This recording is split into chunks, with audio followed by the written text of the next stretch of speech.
ओम नमस्ते। मैं बेसीमा आर आप लोगों का मेरे YouTube चैनल में स्वागत है। आज मैं आपको एसएसटी नाइन्थ क्लास की एसएसटी का जो भाग 3 है लोकतांत्रिक राजनीति का, उसका सेकंड चैप्टर। इससे पहले वाले वीडियो में मैंने आपको लोकतंत्र क्यों और कैसे फर्स्ट चैप्टर कराया था। अब मैं उसका सेकंड चैप्टर कराऊंगी। इसमें मैं संविधान निर्माण, इसका नाम है संविधान निर्माण। तो इस वाले पोर्शन में सिर्फ संविधान निर्माण में सिर्फ भारत का संविधान नहीं आपको करना है, जबकि इसके साथ साथ जो है इसमें जो दे रखा है स्टार्टिंग में आपकी बुक में एनसीईआरटी में दक्षिण अफ्रीका में किस तरीके से संविधान बनता है या गणराज्य बनता है। देखिए वहां पर किसका शासन था साउथ अफ्रीका में या दक्षिण अफ्रीका में? अंग्रेजों का। तो वहां पर अंग्रेजों के शासन के कारण, चूंकि हमें तो 1947 में आजादी मिल गई, स्वतंत्रता प्राप्त हो गई और एक लंबे टाइम तक स्वतंत्रता संघर्ष चला हमारे यहाँ पर। इसी तरीके से दक्षिण अफ्रीका में जो है श्वेत और अश्वेत का चल रहा था, रंग भेद की नीति चल रही थी। अंग्रेज लोग अश्वेत लोगों से, अश्वेत मतलब श्वेत मतलब सफेद, गोरे का अपोजिट क्या होगा? काले, आप कह सकते हैं काले, अश्वेत शब्द का प्रयोग हुआ है। तो उनके साथ दो तरफा व्यवहार करते थे और पूरी साम्राज्यवादी नीति यहाँ पर लागू थी और कोई भी उनको अधिकार प्राप्त नहीं था। गोरे लोगों को कुछ सारे अधिकार प्राप्त थे, उनके साथ सभी सरकार के शासन सारे जो अंग थे वहां पर सबको अच्छे अच्छे पदों पर बिठाया जाता था। मगर साउथ अफ्रीका के लोगों के साथ कैसा व्यवहार होता था? द्वैत व्यवहार होता था। उनके साथ जो है बहुत ही कहते हैं कि एक तरीके से क्रूर व्यवहार करते थे ये लोग। जैसे एक ट्रेन में श्वेत और अश्वेत सफर नहीं कर सकते थे, जा नहीं सकते थे। और इसी तरीके से स्कूलों में भी विभेद किया जाता था कि गोरे के बच्चे अलग और काले जो अश्वेत लोग थे उनके बच्चे अलग। इसके विरुद्ध किस तरीके से चलता है एक राष्ट्रीय आंदोलन, जिस तरीके से भारत में चला वैसे ही वहां पे भी चला। ठीक है, उससे पहले हम जानेंगे कि चूंकि हम पढ़ रहे हैं संविधान निर्माण, तो संविधान क्या होता है। इससे पहले भी मैं एक बार संविधान आप लोगों को बता चुकी हूँ, फिर भी एक बार आप सुन लीजिए। संविधान को अंग्रेजी में कॉन्स्टिट्यूशन कहते हैं और किसी भी देश का शासन जिन नियमों व सिद्धांतों के आधार पर चलाया जाता है, उन नियमों व सिद्धांतों के समूह को संविधान कहा जाता है। वेरी सिंपल है, जिन नियमों और कानूनों के आधार पर किसी भी देश का शासन चलता है उसे संविधान कहा जाता है। उस दस्तावेज को क्या कहते हैं? संविधान कहते हैं। अन्य शब्दों में संविधान वह दस्तावेज है जिसमें किसी भी शासन के कानून और सिद्धांत निहित होते हैं, जिसमें नागरिकों के क्या अधिकार होंगे, राज्य के क्या अधिकार और कर्तव्य होंगे, या फिर नागरिकों के क्या अधिकार और कर्तव्य होंगे। ये किसमें लिखा होता है? संविधान में लिखा होता है। शासन कैसा चलेगा ये भी संविधान में लिखा होता है।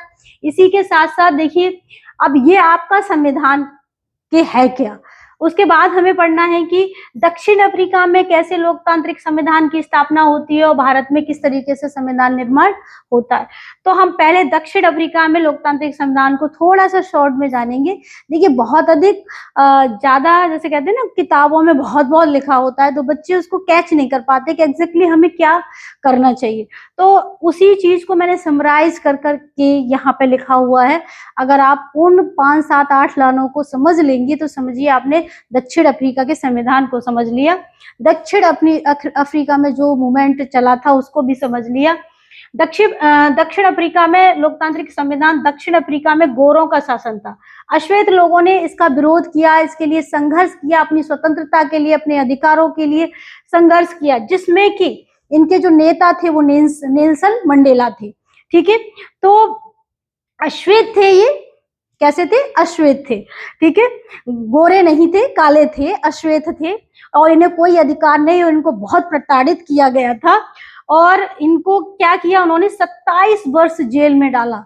27 वर्ष इन्हें जेल में रखा गया और रंग भेद रखा गया, मगर फिर भी इन्होंने जो है अपनी रंग भेद की नीति को नहीं छोड़ा। 1964 में इनको जो है किसमें डाला? जेल में डाला गया। और उसके बाद जो है इन्होंने क्या किया, एक आत्मकथा लिखी उसी समय। उस आत्मकथा का नाम है the long walk to freedom. ये बुक का नाम आपके एग्जाम में 9th क्लास में भी आता है, 11th की सिविक्स में भी आता है, और आप समझिएगा 10th में भी इसका आ जाएगा, क्योंकि ये फ्रीडम, ये स्वतंत्रता संग्राम से संबंधित क्वेश्चन है। विश्व में कहीं पे भी मान लीजिए स्वतंत्रता संग्राम होता है तो पूरा विश्व ही उससे प्रभावित होता है। तो इस तरीके से इनकी जो आत्मकथा है वो 9 से लेके 12 तक चारों क्लासों में इम्पोर्टेंट है, कि बच्चों के लिए इम्पोर्टेंट है। और साथ ही साथ पीसीएस, पैट का एग्जाम, पुलिस एग्जाम, सब में इसको पूछा जाता है। लॉन्ग वॉक टू फ्रीडम किसकी आत्मकथा है? तो नेल्सन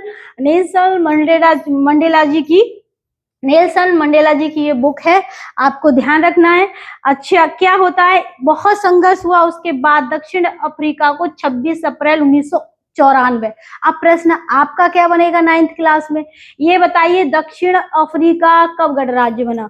तो 1994। आपको क्या करना है, 1994 को आपको वो करना है, टिक करना है, ठीक है। ये चीज आपको ध्यान रखनी है। यह प्रश्न आ जाए कि गोरों के शासन से कब मुक्ति मिली, तो 1994 में, ठीक है। इसके बाद आपको देखना है कि क्या बनता है, गणराज्य बनता है दक्षिण अफ्रीका, और लोगों को सभी अधिकार प्राप्त होते हैं, सभी संवैधानिक अधिकार प्राप्त होते हैं, और संविधान की प्रक्रिया भी वहां पर पूरी होती है। अब नेल्सन मंडेला जी से एक क्वेश्चन और आता है, आप देखिएगा। नेल्सन मंडेला दक्षिण अफ्रीका के प्रथम अश्वेत राष्ट्रपति बने, ठीक है। तो ये प्रश्न भी आ जाता है इनके, एक क्वेश्चन ये है, एक क्वेश्चन यहाँ से बनेगा इनका, और दूसरा ये कहाँ किस देश से संबंधित है, तो दक्षिण अफ्रीका से संबंधित है। अब देखिए इनको नोबेल पुरस्कार भी मिलता है 1993 में इनको जो है नोबेल पुरस्कार भी मिलता है। किसके लिए? इनकी जो लॉन्ग वॉक टू फ्रीडम ये पुस्तक है इसके लिए, और इनके जो भी कार्य रहे, इन्होंने जो भी संघर्ष किया, राष्ट्रीय संग्राम जो चलाया, जो संघर्ष चलाया श्वेत लोगों के विरुद्ध, और सबको बराबर अधिकार दिलाए, श्वेत को अश्वेत को बराबर अधिकार दिलाए, उसके लिए जो है इनको नोबेल पुरस्कार से सम्मानित किया जाता है। तो ये जो है बहुत महत्वपूर्ण पर्सनैलिटी है, इन्हें जानिएगा, आगे भी आप इन्हें किसी न किसी रूप में पढ़ेंगे, ठीक है। तो ये तो आपकी हो गई दक्षिण अफ्रीका में लोकतांत्रिक संविधान। तो मैंने जो आपको बताया, जो चीजें मैं बताई, उसी को समराइज करके अगर आप लिख देते हैं, प्रश्न बन जाता है कि दक्षिण अफ्रीका में संविधान प्रक्रिया को लिखिएगा, तो वो लिख जाएगी, ठीक है। इसी तरीके से अब आता है भारत में संविधान निर्माण।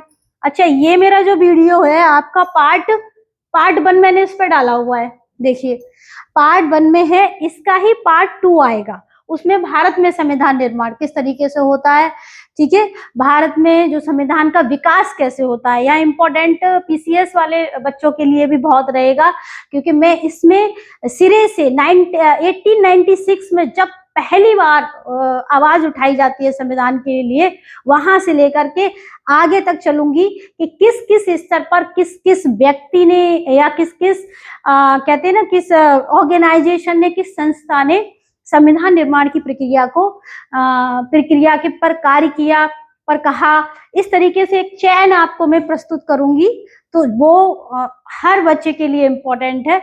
देखिए आज का जो वर्ल्ड है वो लोग ज्यादातर डेमोक्रेटिक कंट्रीज है, और या कह सकते हैं डेमोक्रेटिक सेटअप है हर जगह। तो हमारे लिए महत्वपूर्ण हो जाता है कि हम अपने संविधान का विकास भी जाने, क्योंकि लोकतंत्र बिना संविधानवाद के संभव नहीं है। कॉन्स्टिट्यूशनलिज्म के बिना जो है, संविधानवाद के बिना लोकतंत्र संभव नहीं है, डेमोक्रेसी संभव नहीं है। जब तक हमारी संस्कृति में लोकतांत्रिक मूल्य नहीं होंगे, तब तक जो है हमारा संविधान अधिक दिनों तक नहीं टिक सकता, और ये तभी संभव है जब संविधानवाद का विकास हुआ हो।